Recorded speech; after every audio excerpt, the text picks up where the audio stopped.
고린도전서 15장 20절 28절 말씀 중심으로 예수님의 부활과 믿는 자들의 부활, 이런 제목으로 함께 은혜를 나누겠습니다. 1981년 심한 홍수로 중국 서안에 있는 법문사에서 탑의 서쪽 부분 전체가 거의 붕괴되는 바람에 1987년 이를 재건보수하다가 뜻밖의 사리함에 복납된 석가모니의 손가락 뼈 4개가 발견됩니다. 세계 유일의 석가모니 지골사리가 발견된 것입니다. 이날이 음력 4월 초파일입니다. 그 뒤이어 하루 이틀 간격으로 2호, 3호, 4호 지골사리가 발견됩니다. 전 세계 매스컴과 불교계를 깜짝 놀라게 했습니다. 이 법문사의 불교사리는 유네스코가 지정한 세계 9대 기적 가운데 4번째로 지정이 되었습니다. 이 석가모니의 뼈를 보기 위해서 주변에 불교 국가의 수백만의 사람들이, 불교도들이 참관하면서 경배를 합니다. 그리고 그 모습을 보면서 너무 감격해서 눈물을 흘리기도 합니다. 이 광경을 바라보고 있던 한 선교사가 옆에 있는 불교 신자 친구에게 이런 말을 했습니다. 만일 예수 그리스도의 뼈가 하나라도 발견되었다면 아마 기독교는 산상조각이 나고 말았을 것이네 라고 말했다고 하죠. 그렇습니다. 석가모니는 BC 6세기경에 있었던 사람이죠. 예수님보다 600년 전에 먼저 있었던 사람인데 1987년에 그 뼈가 발견됐거든요. 근데 예수님의 뼈는 발견된 일이 없습니다. 예수님의 시신에 관한 내용은 전혀 찾을 수가 없습니다. 예수님의 뼈를 보관하려고 했다면 아마 유대인들이 했을 것입니다. 이스라엘 사람들이 그것을 아주 대대로 지켜놓았을 거예요. 왜냐하면 그들은 예수님이 하나님의 아들이 아니다, 그리스도가 아니다, 그러니 십자가에 못 박혀 죽는 것이 당연하다고 생각했기 때문이에요. 그러나 예수님이 만약에 부활이 사실이 아니라면, 예수님의 시신이 있다면 유대인들이 아주 고이 잘 모셔놓았을 겁니다. 예수님의 그리스도 아니라고 하는 사실을 증거해야 되기 때문이에요. 그런데 예수님에 대한 시신은 없습니다. 뼈 한 조각도 발견된 사실이 없습니다. 예수님이 부활하셨기 때문이에요. 예수 그리스도의 이 부활이 없다면 우리 그리스도인들의 믿음은 다 헛것이고 2000년 동안 전해진 이 복음의 말씀도 다 거짓이고 구원과 천국, 영생의 약속 다 거짓되고 마는 것입니다. 예수님께서는 성경대로 죽으셨고 성경대로 다시 살아나셨습니다. 이 사실을 굳게 믿고 흔들리지 아니하며 헛되이 믿지 않으면 구원에 이른다고 말씀해주고 있습니다. 예수님을 죽은 자 가운데서 다시 살려내신 하나님께서 그 믿는 자들을 사망에서 다시 살려내실 것입니다. 이 그리스도의 부활을 믿는 성도들에게는 이러한 분명한 소망 가운데 살아가게 되는 것입니다. 이 예수 그리스도의 부활은 부활을 믿는 성도들과 어떤 관련이 있을까요? 예수님의 부활과 믿는 자들의 부활. 그 첫째는 예수님의 부활은 믿는 자들의 부활의 보증이 되어 주십니다. 20절, 22절 말씀합니다. 그러나 이제 그리스도께서 죽은 자 가운데서 다시 살아나사 잠자는 자들의 첫 열매가 되셨도다. 사망이 한 사람으로 말미암았으니 죽은 자의 부활도 한 사람으로 말미암는도다. 아담 안에서 모든 사람이 죽은 것 같이 그리스도 안에서 모든 사람이 삶을 얻으리라. 부활이 없다고 하는 사람들에게 부활의 주님을 직접 만난 사도 바울이 예수 그리스도의 부활이 사실이다, 이것을 분명히 증거하고 있습니다. 고린도 교회 안에도 예수님의 부활을 부정하는 사람들이 있었단 말이에요. 자신이 직접 목격했고 이 부활은 사실임을 증거하면서 이 부활하신 주님을 믿는 자들도 예수님과 같이 부활할 것이라고 하는 믿음과 소망을 가진 성도들에게 예수님의 부활의 확실한 보증이 된다고 지금 증거해주고 있는 것입니다. 예수님의 부활은 잠자는 자들, 즉 주님을 믿고 죽은 성도들의 첫 열매가 되셨다라고 증거하고 있습니다. 이 첫 열매라고 하는 것은 농부가 추수한 첫 수확을 의미하는 것입니다. 하나님을 경외하는 이스라엘 백성들은 한 해의 농사가 끝나면 가장 처음 수확물, 첫 열매를 하나님 앞에 제물로 드렸습니다. 열매를 제물로 드린다라고 하는 의미는 우리에게 주어진 이 추수의 모든 것들이 하나님께로부터 온 것이다, 하나님의 은혜로 주어진 것임을 의미하는 것입니다. 그래서 그 하나님 앞에 감사하는 마음으로 드리는 믿음의 고백입니다. 이처럼 예수님의 부활이 첫 열매로 드렸다라고 하는 의미는 예수 그리스도의 부활을 믿는 모든 성도들도 예수님처럼 예수님과 같이 영광스러운 모습으로 하나님 앞에 서게 될 것이다. 부활하게 될 것이다 라고 하는 확실한 보증이 되어준다는 뜻인 것입니다. 로마서 8장 11절에 말씀합니다. 예수를 죽은 자 가운데서 살리신 이의 영이 너희 안에 거하시면 그리스도 예수를 죽은 자 가운데서 살리시니가 너희 안에 거하시는 그의 영으로 말미암아 너희 죽을 몸도 살리시리라.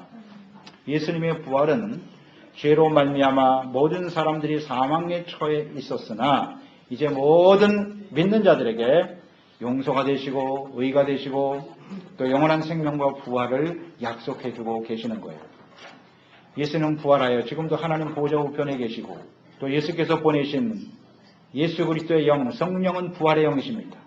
그 성령이 우리 가운데 오셔서 예수 그리스도가 죽으시고 부활하신 것을 우리가 보지도 못했고 알지도 못하지만 깨닫게 하시고 믿게 하심으로써 예수 그리스도의 부활이 사실이라는 것을 확실히 믿고 소망 가운데 살아가게 하시는 하나님의 성령이 우리 가운데 있는 사람들은, 즉 성령으로 거듭나서 하나님의 아들을 믿고 구원받은 사람들에게는 주님께서 마지막 날에 그 하나님의 부활을 믿는 성령의 감동하심을 받은 사람들을 다시 살려내실 것이라고 약속해주고 계실 것입니다.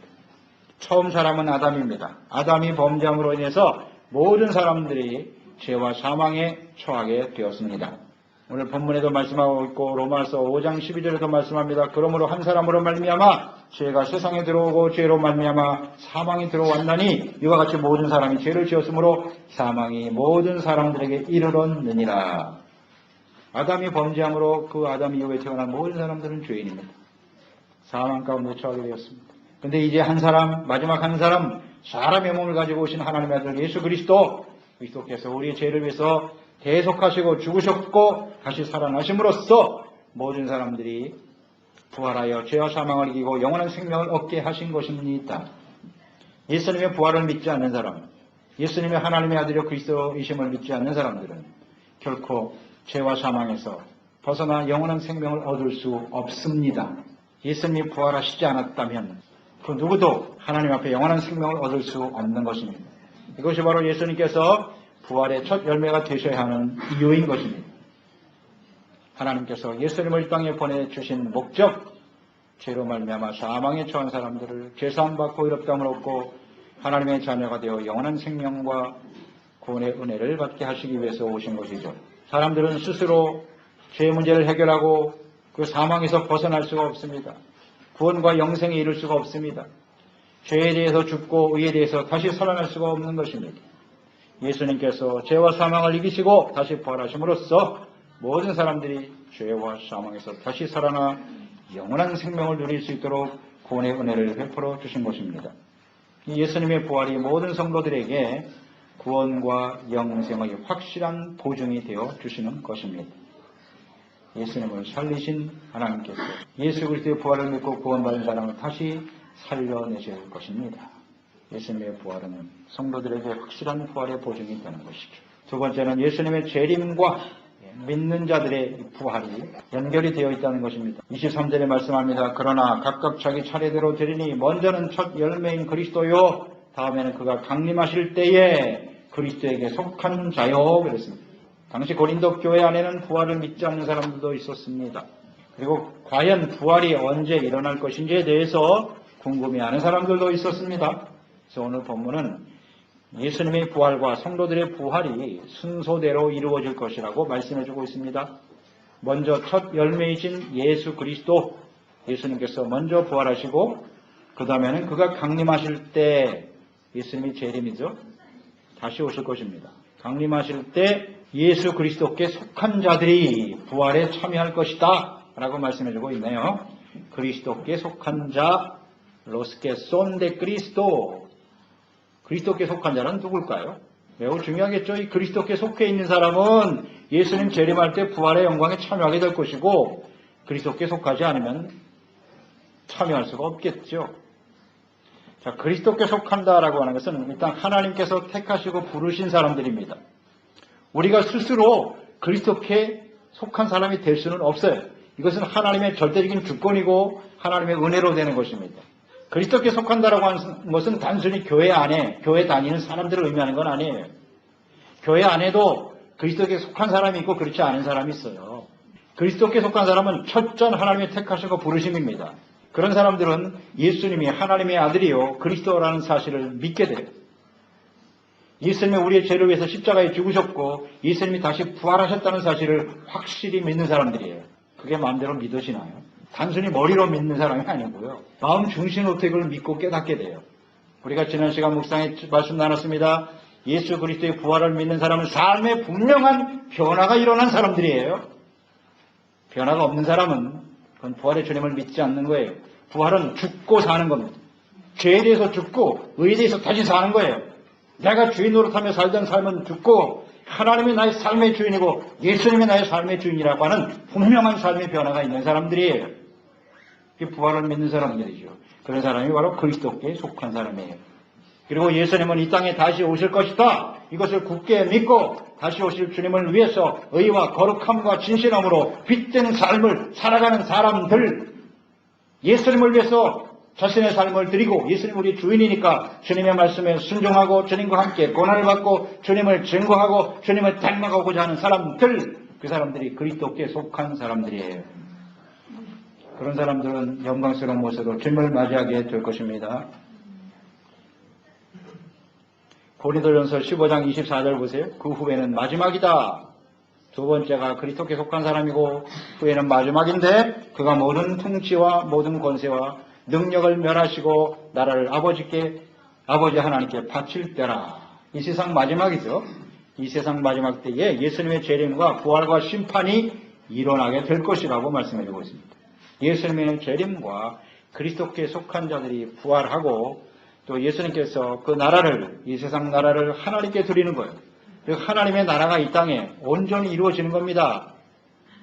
그리스도를 대적하고 하나님을 대적한 세상은 하나님의 심판으로 멸망받고 하나님이 다스리시는 하나님의 나라가 세워질 그날을 말씀하고 있는 거예요.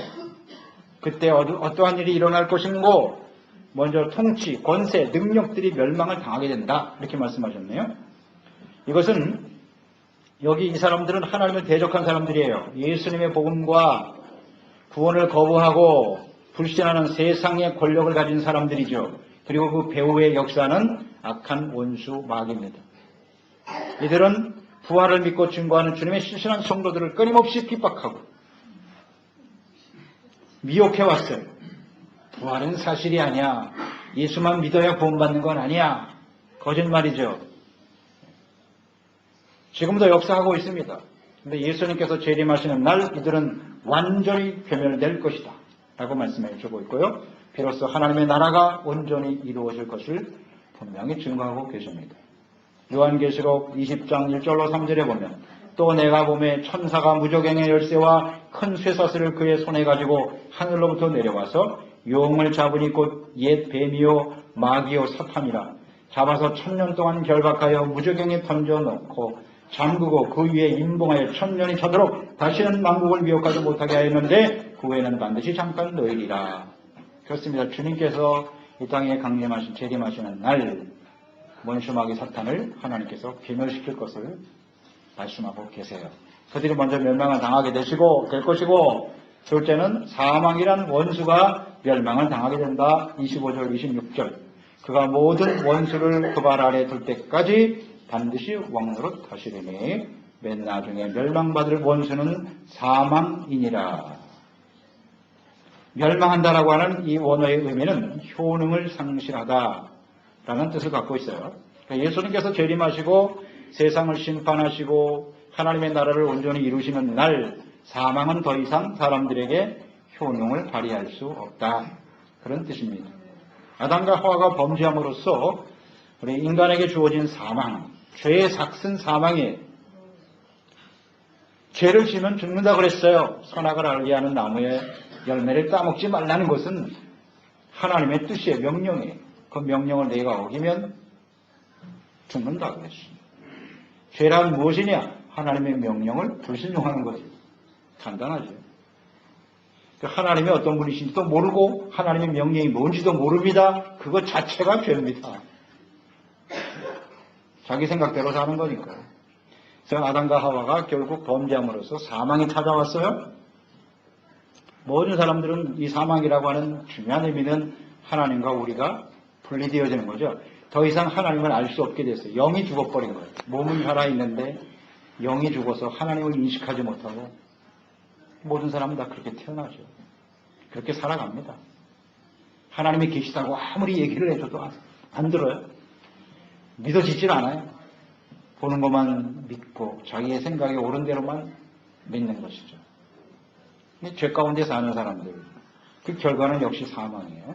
육체만 죽는 게 아닙니다. 사람은 육과 영으로 구성이 돼 있어요. 사람이 몸으로 죽으면 끝나는 게 아니라는 거 아니에요. 우리의 영은 죽지 않아요. 영원토록 고통을 당한다는 거죠. 이게 문제입니다. 그래서 예수님 재림하실 때 그리스도 안에서 죽은 자들은 생명의 부활로 나오게 될 것이고요.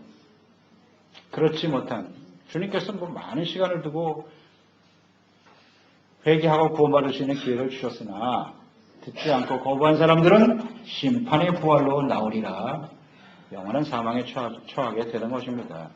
그러니까 예수님의 재림하실 때 생명의 부활에 참여하는 성도들은 그 사망에서 영원히 구원을 받게 되는 거예요. 더 이상 사망에 처하게 할 수 없다. 디모데후서 1장 10절 이제는 우리 구주 예수 그리스도의 나타나심으로 말미암아 나타났으니 그는 사망을 패하시고 생명과 썩지 아니할 것을 드러내신지라.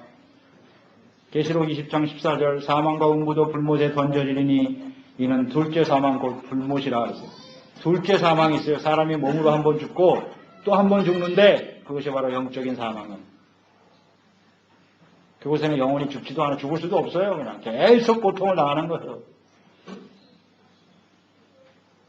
계시록 21장 4절 모든 눈물을 그 앞에서 닦아주시니 다시는 사망이 없고 애통하는 것이나 곡하는 것이나 아픈 것이 다시는 있지 아니하리니 처음 것들이 다 지나갔음이러라. 영원한 생명이냐 영원한 죽음에서 고통 속에 살아가느냐 하는 것인데요.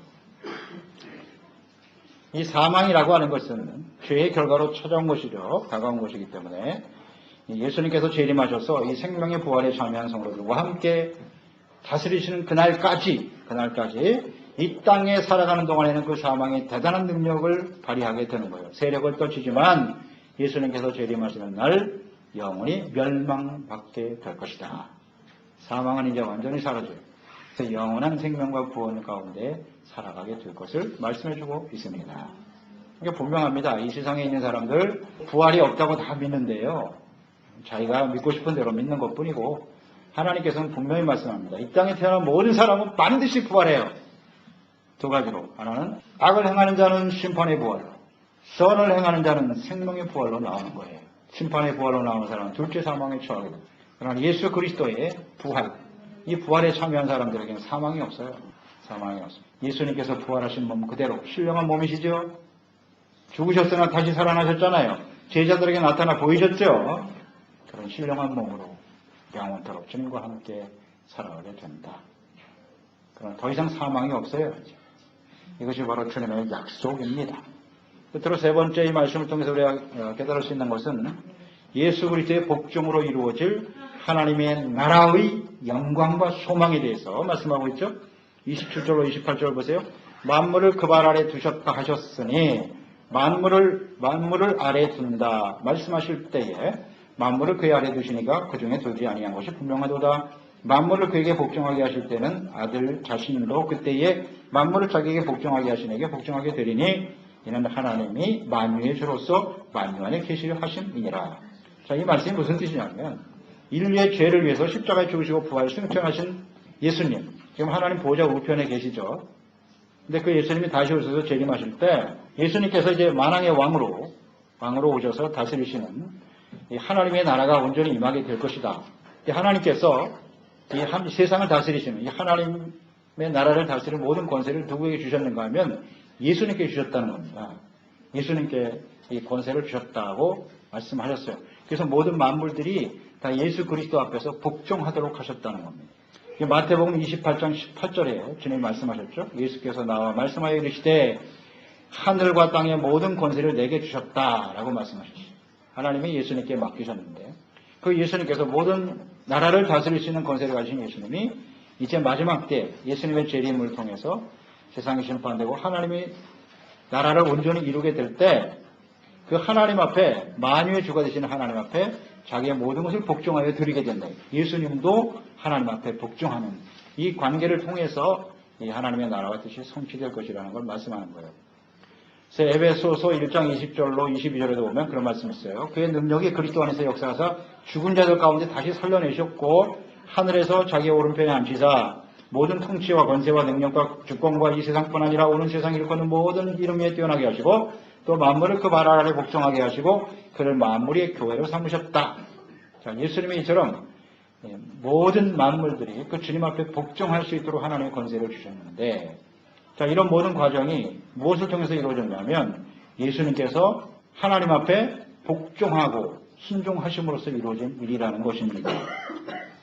오늘날 예수님 앞에 모든 피조물이 복종합니다. 천사, 자연, 인간, 우주 존재하는 모든 것들이 다 그리스도의 통치 아래 복종하게 되어 있습니다.